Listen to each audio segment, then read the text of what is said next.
So you remember a few years back when Apple was releasing new iterations of their phone. They would release something along the lines of the iPhone 3G, and then you would have the iPhone 3GS. And that S indicated that no, not a whole lot has changed, but this is the better version. I think that's the best way to describe this new MacBook Pro with the 16-inch screen released in 2019. Apple didn't announce it with a whole lot of fanfare. There wasn't a whole big press junket or anything, and it's still probably the best piece of hardware you can buy from their company. Let's talk a little bit about it.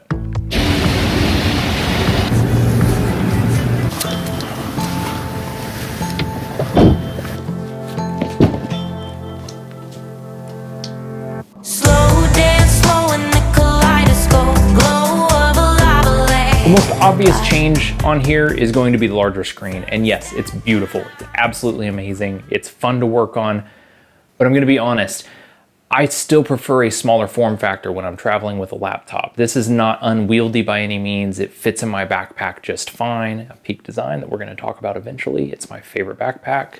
Stay tuned for that. But with that 16-inch screen comes a lot of extra real estate. And editing this video with that extra screen space was just a joy. It was fun, it was easy, and it looks beautiful just like every Apple screen. They've nailed that part from the beginning. They're just really, really good at putting out high quality displays. Perhaps the bigger change for a lot of people, and one that I didn't expect to enjoy as much as I did, is the keyboard.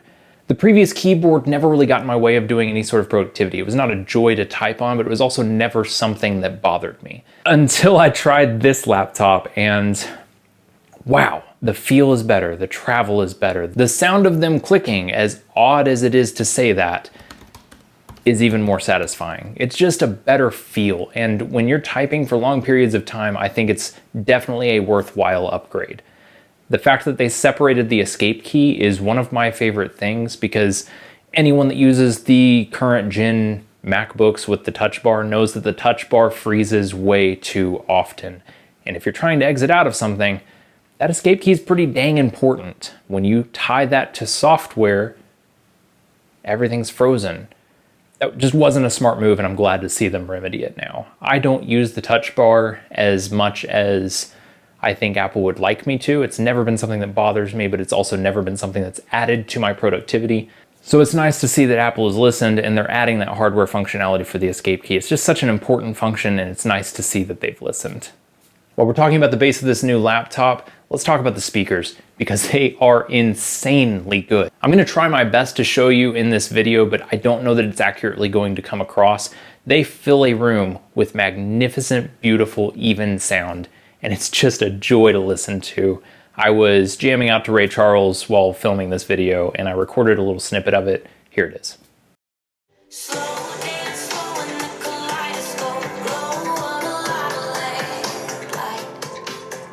So the speakers is yet another part on this laptop that I was just not expecting to be terribly impressed with, because my previous 13-inch version of the MacBook also has great speakers. But this is just another incremental step forward that was also a joy to listen to. And I'm glad to see that they keep making this device better every single year.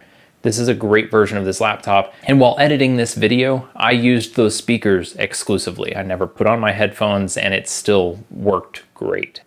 The MacBook is a little bit heavier, but also they've been light for so long that the extra weight has never bothered me. Most of the time when I'm using this laptop, I'm in a coffee shop or I'm traveling. I also generally work with my laptop plugged in, but I decided to test the battery life on this, and it's phenomenal. It's the largest battery that you can put in a laptop and still be within the FAA regulations to throw it on an airplane, so that's really nice, and it definitely pays off. The thing lasts forever as long as you're doing basic laptop junk. If you're editing video or photos or something that's a lot more intensive, yeah, it's gonna lose its battery life a lot quicker, but generally, like I said, I'm plugged in when I'm using my laptop. And speaking of editing video and editing photos, this thing is insanely fast. It is much faster than I even need it to be editing 4K content. Apple has crammed a lot of power into this very small laptop, and the options available on their website are fantastic. Generally, I suggest that people look at the graphics options first, as they'll give you the most bang for your buck. It comes stock with 16 gigs of RAM. I've gotten along fine with 8 gigs of RAM in my smaller laptop, but obviously this is a different use case device. This is targeting people that are a lot more mobile with a lot higher workload, And while I think you would be fine even editing video with the base model, having the option to upgrade to 64 gigs of RAM is just a very nice feature that gives you a little bit of future-proofing with this device. I love their storage options. They get a little ridiculous to me, but it's very cool that you have an 8 terabyte storage option internal and you don't have to worry about lugging around an external drive. For me personally, I tend to stick near the base because A, this is a very expensive device, and B, I carry around a 2 terabyte Samsung SSD drive that I'll link below. I love it. I think it's fantastic. It works just about as fast as native storage and has been the way that I've edited most of my videos. Now there are a couple of caveats with this particular device. Number one is absolutely the ports. I hate that on a professional level device, I don't have an SD card reader. And I only have 4 USB Type-C ports. That doesn't make sense on a device this size because one of them is being used to charge the device when I am stationary. Now I generally don't fill up those other spots, and no, it has not really gotten in the way of my productivity, but it's a nice to have in a device where you're spending this kind of money. They've removed so much that it would be nice with a little bit of this extra room that came with them increasing the size of the battery and therefore making it a little thicker and adding to the weight. Maybe we could also have a couple of extra ports. Really, the biggest one for me is I just want an SD card reader on the laptop so I don't have to carry one around in my bag. It's nice to be able to go straight from shooting on my camera to editing the photos that quickly. And it shouldn't be that hard. The base model is hovering around $2,500, and at that price range, let's just throw an SD card reader in there. The microphone on this device has gotten a lot of praise for being studio quality, and no, it's not studio quality, but dang, it's close. I think it's definitely something that people could realistically use for a podcast, especially when you're just starting out. Here's an example of what that microphone sounds like. This is a test of the microphone for the new MacBook Pro 16-inch edition. I think it sounds fantastic, especially considering that this is just inside of the laptop. It's already baked in. I think this hits at the core of what Apple has been targeting with their MacBook Pro line. You have a bunch of professionals and semi-professionals that are jumping into creative work. And this device sits squarely at the center of all of that work. Apple has fostered an ecosystem that caters to creatives. And I love that this laptop is a fantastic entry point for anyone interested in any type of creative work. In fact, I would argue that this is the best laptop for anyone involved in something creative. That covers musicians. Let's say you're just starting out and you're playing guitar and you want to record your record. This is a great way to do it. And if you don't buy anything else but this laptop, the included microphone and GarageBand can help you put out an album soon. And that's something that's really important and part of this channel and part of my website that I've built around this channel is I believe people should just start. Go out and do that thing that you were talking about doing. Are you writing your next novel? This laptop is a great way to do it. The keyboard's fantastic, the travel on it is fun, it's easy to carry around with you. It is a joy to work on, and that encourages you to keep chasing those creative passions. Video work, like what I'm doing right now, can all be done on this laptop.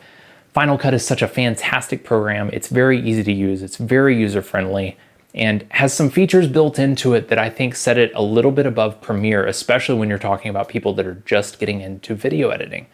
It's a fast program and runs great on the hardware. Which brings me to my final point about this laptop.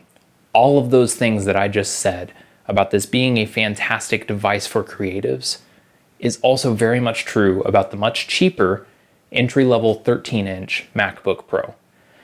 I like that device better from just a cost standpoint because you can use some of the extra $1,000 that you would have spent on this laptop for the 16-inch screen, the better keyboard, the escape key that's separated, and slightly better speakers, and invest in things that surround the hobby or the passion that you are trying to pursue. And I think that ends up being the important factor. These laptops can help you chase your dreams, but in order to chase those dreams and to be able to accomplish all those things that you're wanting to do, you don't have to have this top of the line. What I would love to see from Apple and what I hope to see in 2020 is them release the 13-inch version as a 14-inch and take all of the improvements that they did to this laptop and chunk them into that. And you have a perfect travel-sized and hopefully a little more affordable laptop option for everyone. I'll be completely honest, I love my 13-inch MacBook Pro and it accomplishes everything that I need it to do. This 16-inch MacBook Pro improves on that in every single way. So if you have the extra cash, you're interested in a laptop that is a little bit bigger, this is the best laptop that you could be picking up right now.